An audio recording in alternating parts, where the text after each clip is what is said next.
നമസ്കാരം. സ്വാഗതം നിലപാടിലേക്ക്. ഒളിമ്പിക്സ് റെസ്ലിംഗിൽ ആദ്യമായി ഫൈനലിലെത്തിയ ഒരു വനിത പോരാട്ടം മുഴുമിപ്പിക്കാതെ കണ്ണീരോടെ ഇറങ്ങിപ്പോകുമ്പോൾ നമ്മുടെ രാഷ്ട്രത്തിന് ഭരണകൂടത്തോട് ചോദ്യങ്ങൾ ഉണ്ടാവുന്നത് എന്തുകൊണ്ടാണ്? ശരീരഭാരം അനുവദനീയമായതിലും അപ്പുറം പോയതുകൊണ്ടാണ് വിനേഷ് ഫോഗട്ടിന് ഒളിമ്പിക്സ് ഫൈനൽ നഷ്ടമായത്.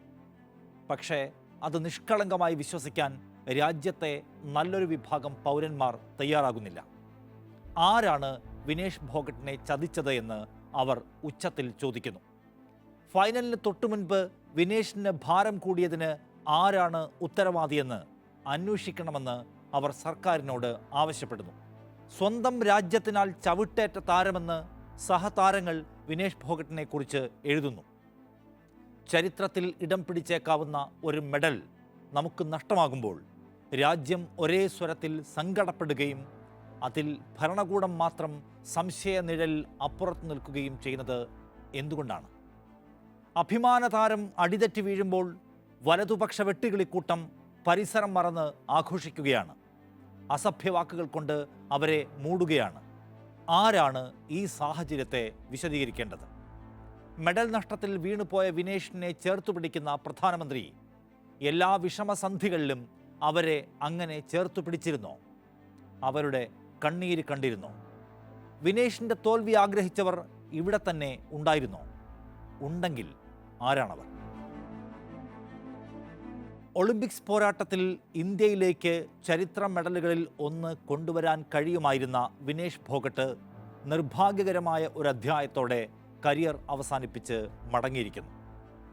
ഒളിമ്പിക്സ് ഭാരക്കണക്കിൽ 100 ഗ്രാം അധികമായി പോയപ്പോൾ ഇരുട്ടടി പോലെ വന്ന മത്സര നിഷേധം വിനേഷിനൊപ്പം നമ്മളെയും വേദനയുടെ പടുകുഴിയിലേക്ക് കൊണ്ടുപോയി. വിനേഷിൻ്റെ ഫൈനൽ പ്രവേശനം ഇന്ത്യയാകെ കൊണ്ടാടിയത് അവരെ കേവലം ഒരു കായിക താരമായി മാത്രം കണ്ടതുകൊണ്ടായിരുന്നില്ല, മറിച്ച് ഒരു പോരാട്ട ജീവിതത്തിന് രാജ്യം നൽകിയ സല്യൂട്ടും ആദരവുമായിരുന്നു ആ പിന്തുണ. 10ാം വയസ്സിൽ അച്ഛൻ നഷ്ടപ്പെട്ടു പോയിട്ടും വീഴാതെ പൊരുതിക്കയറിയ ഒരു ഉത്തരേന്ത്യൻ പെൺകുട്ടിയുടെ കഥയാണ് വിനേഷിൻ്റേത്. അർബുദബാധിതയായ അമ്മയ്ക്ക് സന്തോഷിക്കാൻ അഭിമാനത്തിൻ്റെ വകകൾ താൻ കൊണ്ടുവരുമെന്ന് പ്രതിജ്ഞ ചെയ്ത ഒരു പോരാളിയുടെ മുന്നേറ്റമായിരുന്നു വിനേഷിൻ്റെ കായിക ജീവിതം. അതിനുമപ്പുറം സഹജീവികൾ വേദനിക്കപ്പെടുമ്പോൾ സ്വാർത്ഥ സുഖത്തിൻ്റെ വാൽമീകത്തിൽ ഒളിച്ചിരിക്കാതെ അവർക്കായി ഉറക്കെ സംസാരിക്കാനും തെരുവിലിറങ്ങാനും ഭരണകൂടത്തിൻ്റെ ചവിട്ടേൽക്കാനും മടിക്കാതിരുന്ന ഒരു മനുഷ്യനെയാണ് സ്വന്തം ജീവിതത്തിലൂടെ വിനേഷ് ഫോഗട്ട് കാട്ടിത്തന്നത്. അവരുടെ മെഡൽ നേട്ടങ്ങൾ ആഘോഷിക്കാതിരിക്കാൻ ഈ രാജ്യത്തിന് കഴിയുമോ? പാരീസ് ഒളിമ്പിക്സിൽ മെഡൽ നേട്ടത്തോടെ തല ഉയർത്തി കരിയർ അവസാനിപ്പിക്കുക എന്ന അവരുടെ മോഹം പക്ഷേ പൂവണിഞ്ഞില്ല. ഭാരക്കണക്കിലെ നിർഭാഗ്യം വിനേഷിനെ അന്തിമ വിജയത്തിന് അനുവദിക്കാതെ തിരികെ അയച്ചു. അതിൽ നാം എല്ലാം നിരാശപ്പെടുമ്പോൾ, ദുഃഖഭാരം പേറുമ്പോൾ ഒരു കൂട്ടം ആളുകൾക്ക് മാത്രം സന്തോഷം അടക്കാനായില്ല. അവർ ആരായിരുന്നു? സംഘപരിവാരത്തിൻ്റെ സോഷ്യൽ മീഡിയ സന്തതികൾ രാജ്യത്തിൻ്റെ പ്രിയപ്പെട്ടവരുടെ വേദനയെ തെരുവിലിട്ട് ആഘോഷിച്ചു. അവരുടെ മുറിവിന് മേലെ അവർ നൃത്തം വെച്ചു. മോദിയെ എതിർത്തവൾ ആരായാലും അവരെ ഞങ്ങൾ ഭാരതപുത്രിയായി അംഗീകരിക്കില്ലെന്ന് പറയാതെ പറഞ്ഞു. ഈ വെറി പിടിച്ച ആഘോഷത്തിനായി നിങ്ങളല്ലേ അവളെ മറിച്ചിട്ടത് എന്ന് രാജ്യം ചോദിക്കുന്നത് അതുകൊണ്ടാണ്. BJPയുടെ സമുന്നതനായ നേതാവിനെതിരെ പോരാടിയതിന് നിങ്ങൾ കൊടുത്ത ക്രൂരമായ ശിക്ഷയാണോ ഇതെന്ന് ജനം സംശയത്തോടെ തിരിഞ്ഞു നിൽക്കുന്നത് അതുകൊണ്ടാണ്. ഒരു അന്താരാഷ്ട്ര മത്സരത്തിൽ ഇത്രയേറെ പ്രാധാന്യമുള്ളൊരു താരത്തെ, അവരുടെ ഭാരനിയന്ത്രണത്തെ ഇത്ര സൂക്ഷ്മതയില്ലാതെയാണോ നിങ്ങൾ കൈകാര്യം ചെയ്തത് എന്ന് ആളുകൾ ചോദിക്കുന്നു. ആരാണ് അവരുടെ ഭാരക്കണക്ക് തെറ്റിയതിന് ഉത്തരവാദിയെന്ന് ചോദിക്കുമ്പോൾ മറുപടി പറയാതെ അവൾക്ക് വേണ്ടി ചെലവാക്കിയ നികുതി പണത്തിൻ്റെ കണക്കു പറയാനാണ് നിങ്ങളുടെ ഭാവമെങ്കിൽ അത് ആർക്കു വേണം? വിനേഷ് ഫോഗട്ടിന് വേണ്ടി ചെലവാക്കിയ പണം കേന്ദ്രമന്ത്രിമാരുടെ പണമോ BJPയുടെ പാർട്ടി അക്കൗണ്ടിൽ നിന്നോ ഉള്ളതല്ല. അത് നമ്മുടെ പണമാണ്. BJP ആഗ്രഹിച്ചാലും ഇല്ലെങ്കിലും ആ പണം വിനേഷിന് വേണ്ടി ചെലവാക്കേണ്ടി വരും. അത് അവരുടെ അവകാശമാണ്, ഈ രാജ്യത്തിൻ്റെ ആവശ്യമാണ്. വിനേഷ് ഭോഗട്ട് ഭാരമാനദണ്ഡത്തിൽ തട്ടി പുറത്തായി പോയപ്പോൾ നിരവധി ന്യായവാദങ്ങളും അവഹേളനങ്ങളും നിരത്തിയത് സംഘപരിവാർ ഹാൻഡിലുകളാണ്. തലേന്ന് ബീഫ് കഴിച്ചതുകൊണ്ടാണോ ഇങ്ങനെ ഭാരം കൂടിപ്പോയതെന്ന് ചോദിച്ച് കളിയാക്കിയവർ വരെ അക്കൂട്ടത്തിലുണ്ട്. 53 കിലോ വിഭാഗത്തിൽ മത്സരിച്ച് ജയിക്കാൻ കഴിയാത്തതുകൊണ്ടാണ് അവർ 50 കിലോയിലേക്ക് മാറിയത് എന്ന് എഴുതി ചിലർ. ഉത്തരവാദിത്തമില്ലാതെ ഭക്ഷണം കഴിച്ച് അവർ തന്നെ ഉണ്ടാക്കിയ വിനയാണിതെന്നും ഒളിമ്പിക്സിന് അവർ ഫിറ്റല്ലെന്നും മറ്റുമുള്ള സിദ്ധാന്തങ്ങളും കണ്ടു. ശ്രദ്ധിക്കേണ്ട കാര്യം, വിനേഷ് ഭോഗട്ട് പ്രധാനമന്ത്രിയുടെ കത്തുമായി പോയി ഒളിമ്പിക്സ് മത്സരത്തിന് അർഹത കിട്ടിയ ആളല്ല. മറിച്ച് ശരിയായ വിധത്തിൽ യോഗ്യത നേടിയും നേരിട്ടവരെയെല്ലാം തോൽപ്പിച്ചും ഫൈനലിൽ എത്തിയ ആളാണ്. ക്വാർട്ടറിൽ അവർ തോൽപ്പിച്ച ജപ്പാൻ താരം ഒരു അന്താരാഷ്ട്ര മത്സരത്തിലും ഇന്നേ വരെ തോൽവി അറിയാത്ത ആളാണ്. കഴിഞ്ഞ ലോക ചാമ്പ്യനാണ്.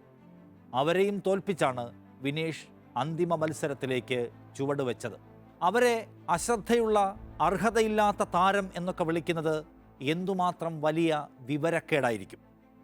മനസ്സിലാക്കേണ്ട മറ്റൊന്ന്, വിനേഷ് ഭോഗട്ടിൻ്റെ ഒറിജിനൽ വെയ്റ്റ് കാറ്റഗറി 53 കിലോ തന്നെയാണ്.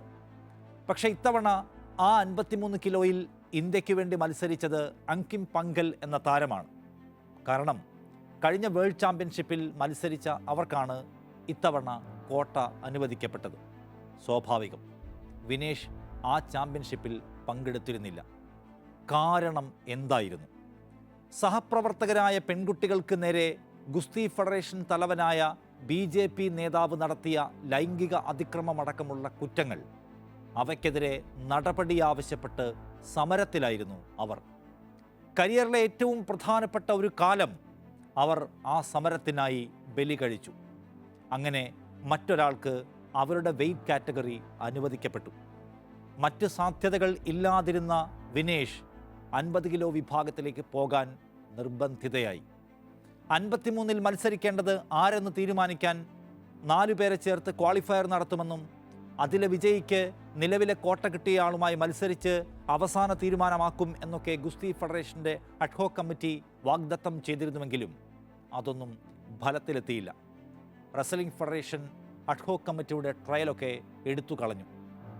റിസ്ക് ഒഴിവാക്കാൻ 50 കിലോ കാറ്റഗറിയിലും കൂടി ഓപ്റ്റ് ചെയ്തിരുന്നത് കൊണ്ട് മാത്രം വിനേഷിന് ഈ ഒളിമ്പിക്സ് നഷ്ടമായില്ല. പക്ഷേ അവർ ആഗ്രഹിക്കാത്ത കാറ്റഗറി ആയിരുന്നു, അവർ ആഗ്രഹിക്കാത്ത ഭാരവിഭാഗമായിരുന്നു അത്. 30 വയസ്സിനടുത്ത് പ്രായമായ ഒരാൾക്ക് 50 കിലോഗ്രാം ഭാരം നിലനിർത്തുക, അതും 10 ഗ്രാം പോലും കൂടാതെ നിലനിർത്തുക എന്നത് കഠിനവും മിക്കപ്പോഴും അസാധ്യവുമായിരുന്നു. 50 കിലോയിലേക്ക് എത്താൻ ഒറ്റയടിക്ക് 8 കിലോ ഭാരം കുറയ്ക്കേണ്ട അനിവാര്യതയിലേക്ക് അവർ എത്തിച്ചേർന്നു. രാത്രികൾ തോറും ഉറക്കമില്ലാതെ അവർ വ്യായാമങ്ങൾ ചെയ്തു. അതിനിടെ അധികാര പുങ്കവന്മാർ സൃഷ്ടിക്കുന്ന അലോസരം വേറെ. എൻ്റെ ഒളിമ്പിക്സ് പ്രതീക്ഷകൾ ഇല്ലാതാക്കാൻ ബ്രിജ്ഭൂഷൺ ശരൺ സിംഗിൻ്റെ അടുപ്പക്കാരനായ സഞ്ജയ് സിംഗ് പ്രസിഡന്റായ കമ്മിറ്റി നിരന്തരമായി ശ്രമിക്കുകയാണ് എന്ന് അവർക്കൊരിക്കൽ തുറന്നു പറയേണ്ടി വന്നു. ഉത്തേജക മരുന്നിൽ തന്നെ കൊടുക്കാനുള്ള ശ്രമം നടക്കുന്നു എന്ന് അവർ ഭയപ്പെട്ടു. അവർക്കൊപ്പമുണ്ടായിരുന്നവരെയും സപ്പോർട്ടിംഗ് സ്റ്റാഫിനെയുമെല്ലാം ഉപദ്രവിക്കുന്നു എന്നായിരുന്നു വിനേഷിൻ്റെ പരാതി. ആ സംശയത്തിനും അവിശ്വാസത്തിനും ഇടയിലൂടെ സഞ്ചരിച്ചാണ് അവർ ഈ വിജയത്തിലേക്ക് കാലെടുത്തു വെച്ചത്, അല്ലെങ്കിൽ വിജയത്തിൻ്റെ തൊട്ടു മുൻപേ വീണുപോയത്. ഇത്ര പ്രധാനപ്പെട്ട ഒരു മത്സരത്തിൽ അവർക്കെങ്ങനെ ഇത്ര ഗുരുതരമായ പിഴവ് പറ്റി? ആരാണ് അതിന് ഉത്തരവാദി എന്ന ചോദ്യമാണ് ഏറ്റവും പ്രധാനം. പ്രതിപക്ഷം പോലും പാർലമെൻറ്റിൽ ഉന്നയിക്കുന്നത് അക്കാര്യം അന്വേഷിക്കണം എന്നാണ്. ആർക്കായിരുന്നു അവരുടെ ഭാരം നിയന്ത്രിക്കാനുള്ള ഉത്തരവാദിത്തം? നിശ്ചയമായും അതിനുള്ള ഉത്തരവാദിത്തം അവരെക്കാളുള്ളത് അവരുടെ കോച്ചിനാണ്, അവരുടെ ന്യൂട്രീഷനിസ്റ്റിനാണ്, അവരോടൊപ്പമുള്ള സപ്പോർട്ടിംഗ് സ്റ്റാഫിനാണ്. അവർ അത് ശരിയാവണ്ണം നിർവഹിച്ചിട്ടില്ല.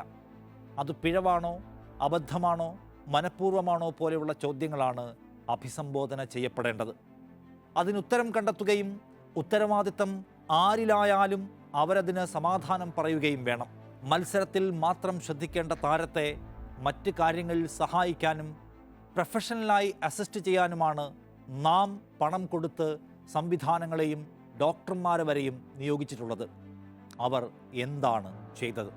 അല്ലെങ്കിൽ അവരെന്താണ് ചെയ്യാതിരുന്നത്? ഉത്തരം കിട്ടേണ്ട ചോദ്യമാണ് അത്. ബജ്രംഗ് പൂനിയ പറഞ്ഞതുപോലെ സ്വന്തം രാഷ്ട്രത്തിൻ്റെ ചവിട്ടേറ്റ താരമാണ് വിനേഷ് ഫോഗട്ട്. രാഷ്ട്രത്തിൻ്റെതെന്നാൽ ഇവിടുത്തെ ഭരണകൂട പ്രധാനികളുടെ ചവിട്ടേറ്റിട്ടുണ്ട് വിനേഷിന്. അവളെ എല്ലായിടത്തും തോൽപ്പിക്കാൻ അവരിൽ ചിലർ ആഗ്രഹിച്ചിട്ടുണ്ട്. ഇവിടുത്തെ സംവിധാനം തൻ്റെ കൂടെ നിൽക്കുന്നില്ല എന്ന അവിശ്വാസം എല്ലായ്പ്പോഴും അവൾക്കുണ്ടായിരുന്നു.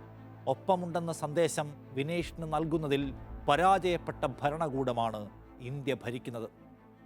53-ൽ നിന്ന് 50-ലേക്ക് കാറ്റഗറി ചുരുക്കാൻ, അമിത റിസ്ക് എടുക്കാൻ അവളെ നിർബന്ധിതയാക്കിയത് നമ്മുടെ ഈ ഭരണകൂട സംവിധാനമാണ് എന്ന കാര്യം പ്രത്യേകമായി ഓർക്കണം.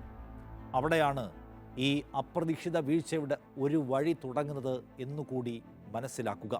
എല്ലാ പരിമിതികളെയും മറികടന്ന് വിനേഷ് ഫോഗട്ട് ഫൈനലിൽ പ്രവേശിച്ചപ്പോൾ, സ്വർണമോ വെള്ളിയോ രണ്ടിലൊന്ന് ഉറപ്പിച്ചപ്പോൾ ഈ രാജ്യമൊന്നാകെ അത് ആഘോഷിച്ചു, അതിൽ അഭിമാനിച്ചു. ഒരു കൂട്ടർ ഒഴികെ, വലതുപക്ഷ സൈബർ കൂട്ടം. അവർ വിനേഷിനെ അപമാനിച്ചു വീഴ്ത്താനാണ് ശ്രമിച്ചത്. ഒടുക്കം 100 ഗ്രാമിൻ്റെ പേരിൽ വിനേഷിന് ഫൈനൽ നഷ്ടപ്പെട്ടപ്പോൾ അവർ അത് ഉത്സവമാക്കി. വൃത്തികെട്ട വാക്കുകൾ കൊണ്ട് അവളെ വേട്ടയാടി. ഫൈനൽ പ്രവേശനത്തിലെ രാജ്യത്തിൻ്റെ സന്തോഷത്തിൽ പ്രധാനമന്ത്രി ഒപ്പം കൂടിയില്ലെങ്കിലും അവൾ വീണപ്പോൾ ട്വിറ്ററിൽ അദ്ദേഹം ആശ്വാസവാക്കുകൾ എഴുതി. ആരാണ് അവളുടെ വീഴ്ചയിൽ ആനന്ദിക്കുന്നവർ? അത് ബ്രിജ്ഭൂഷൺ ശരൺ സിംഗിൻ്റെ ആളുകളാണ്. അയാളുടെ രാഷ്ട്രീയത്തെ പിൻപറ്റുന്നവരാണ്. രാജ്യത്തെ ഒരു കൂട്ടം വനിതാ കായിക താരങ്ങളുടെ കരിയറിൽ മുറിവ് കോറിയ കളങ്കിത വ്യക്തിയാണ് ബ്രിജ്ഭൂഷൺ. വനിതാ താരങ്ങൾക്ക് സെലക്ഷൻ പട്ടികയിൽ ഉൾപ്പെടാൻ ഫെഡറേഷൻ അധ്യക്ഷൻ ബ്രിജ്ഭൂഷൻ്റെ കിടപ്പറ സന്ദർശിക്കണമെന്ന സമ്മർദ്ദം അനുഭവിക്കേണ്ടി വന്നു എന്നതാണ് ആ ആരോപണത്തിലെ ഏറ്റവും ഗൗരവമുള്ള സംഗതി. വിദേശ ടൂർണമെൻറ്റുകൾ നടക്കുമ്പോൾ താരങ്ങൾ താമസിക്കുന്ന അതേ ഹോട്ടലിൽ റൂമെടുക്കുന്ന ബ്രിജ്ഭൂഷൺ രാത്രികളിൽ ഹോട്ടൽ മുറിയുടെ വാതിലുകൾ തുറന്നിടുമായിരുന്നുവെന്നാണ് താരങ്ങൾ ആരോപിക്കുന്നത്. 2014 ലഖ്നൌവിൽ നടന്ന നാഷണൽ സെലക്ഷൻ ക്യാമ്പിൽ താൻ നേരിട്ട് കണ്ടതും കേട്ടതുമായ കാര്യങ്ങളെക്കുറിച്ച് ടീമിലെ ഫിസിയോതെറാപ്പിസ്റ്റായിരുന്ന പരംജീത് മാലിക് പറയുന്നുണ്ട്. ക്യാമ്പിൽ നിന്ന് പെൺകുട്ടികളെ രാത്രികളിൽ ബ്രിജ്ഭൂഷൻ്റെ ഡ്രൈവറും ആളുകളും വന്ന് നിർബന്ധിച്ച് കൂട്ടിക്കൊണ്ടു പോകുന്നത് താൻ കാണാറുണ്ടായിരുന്നുവെന്ന് മാലിക് സാക്ഷ്യപ്പെടുത്തുന്നു. ബ്രിജ്ഭൂഷണെ രാത്രി ചെന്ന് കാണാൻ തങ്ങളെ സമ്മർദ്ദം ചെലുത്തിയതായി 3 ജൂനിയർ പെൺകുട്ടികൾ തന്നോട് നേരിട്ട് പറഞ്ഞുവെന്ന് അവർ വെളിപ്പെടുത്തി. പെൺകുട്ടികൾ അസ്വസ്ഥരായിരുന്നു. അന്നത്തെ വനിതാ കോച്ചായിരുന്ന കുൽദീപ് മാലിക്കിനോട് ഇക്കാര്യം പറഞ്ഞുവെങ്കിലും ഒരു നടപടിയും ഉണ്ടായില്ല എന്നാണ് വെളിപ്പെടുത്തൽ. എല്ലാവർക്കും പേടിയായിരുന്നു. ഒളിമ്പിക് അസോസിയേഷൻ സമിതി മുൻപാകെ 2 തവണ ഹാജരാവുകയും ഇക്കാര്യം മൊഴി നൽകുകയും ചെയ്തു. മൊഴി നൽകുന്നതിനിടെ ഇടപെട്ട് സംസാരിച്ച സമിതി അംഗങ്ങളിൽ ഒരാൾ ഇതിനെല്ലാം തെളിവുണ്ടോ എന്ന് തിരിച്ചു ചോദിച്ച് പെൺകുട്ടികളെ പിന്നെയും ദുർബലരാക്കി. സെലക്ഷൻ പട്ടികയിൽ ഇടം കിട്ടണമെങ്കിൽ രാത്രികളിൽ ബ്രിജ്ഭൂഷണെ കാണാൻ പോവേണ്ട സാഹചര്യമായിരുന്നു. 2 വർഷം മുൻപ് വരെ സമാന സംഭവം നടന്നു. ഡൽഹി ജന്തർ മന്ദറിലെ റെസ്ലിംഗ് ഫെഡറേഷൻ ഓഫീസ് കൂടി പ്രവർത്തിക്കുന്ന ബ്രിജ്ഭൂഷൻ്റെ ഔദ്യോഗിക വസതിയിലേക്ക് വരെ പെൺകുട്ടികളെ വിളിച്ചു വരുത്തിയെന്ന് താരങ്ങളുടെ പരാതിയിൽ പറയുന്നുണ്ട്. നടന്ന കാര്യങ്ങൾ പുറത്തു പറഞ്ഞാൽ ജീവന് ഭീഷണി ഉണ്ടാകുമെന്ന് അവർ ഭയന്നു. അതിനൊപ്പം ആരും ചോദിക്കാനില്ല എന്ന മട്ടിൽ ഫെഡറേഷനകത്ത് വലിയ തോതിലുള്ള സാമ്പത്തിക തിരിമറികളും അരങ്ങേറുന്നുവെന്ന് താരങ്ങളുടെ പരാതിയിൽ ചൂണ്ടിക്കാണിക്കുന്നുണ്ട്. ഗുരുതര സ്വഭാവമുള്ള ആരോപണങ്ങളായിരുന്നു ഇവയെല്ലാം. അതിന്മേൽ ശരിയായ അന്വേഷണം നടത്താൻ കേന്ദ്ര സർക്കാരിന് ബാധ്യതയുണ്ടായിരുന്നു. പക്ഷേ ഒന്നും സംഭവിച്ചില്ല. ഒളിമ്പിക് അസോസിയേഷൻ ഒരു അന്വേഷണ കമ്മിറ്റിയെ നിയോഗിച്ചുവെങ്കിലും ആ കമ്മിറ്റി എന്താണ് അന്വേഷിച്ചതെന്നോ എന്താണ് കണ്ടെത്തിയതെന്നോ ഇതുവരെ പരാതിക്കാരുമായി പങ്കുവച്ചിട്ടേയില്ല. സമരത്തിനൊപ്പം പോലീസിനെയും സമീപിച്ചു പെൺകുട്ടികൾ. പക്ഷേ ഞെട്ടിപ്പിക്കുന്ന അവഗണനയാണ് ദില്ലി പോലീസിൻ്റെ ഭാഗത്തു നിന്ന് ഉണ്ടായത്.